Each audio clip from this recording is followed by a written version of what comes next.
In 1770, a disaster struck the province of Bengal that would claim the lives of up to 10 million people. It was not a war.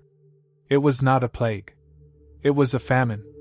But it was not a natural famine. It was a man-made catastrophe, created by the policies of the British East India Company. This is the story of the Great Bengal Famine of 1770. In 1765, the East India Company had been granted the right to collect revenue from Bengal.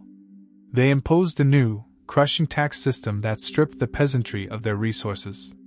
They raised taxes to exorbitant levels, leaving the farmers with nothing to eat. When the monsoon failed and drought struck, there was no food to be had.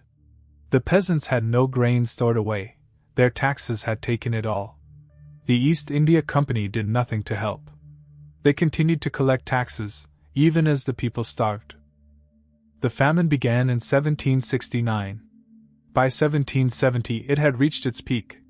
Villages were abandoned, and the roads were filled with skeletons. An estimated one-third of the population of Bengal died, roughly 10 million people. The East India Company knew about the famine, but they did nothing. They exported grain from Bengal to England, even as the local population was dying. They continued to collect taxes, and they even raised them, demanding payment in coin, not grain. The survivors were broken. The famine destroyed the social fabric of Bengal. Peasants sold their children for food. People ate grass, leaves, and even the bark of trees. The population never fully recovered. The famine exposed the brutality of the East India Company. It was a sign of things to come.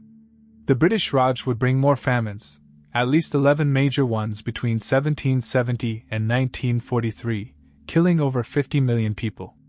But the first was the Great Bengal Famine of 1770, a catastrophe that was entirely avoidable. The famine was a warning that the British Empire would not treat its colonial subjects as human beings. To this day, the Great Bengal Famine of 1770 is remembered as a dark chapter in history, a reminder of the cost of greed and indifference.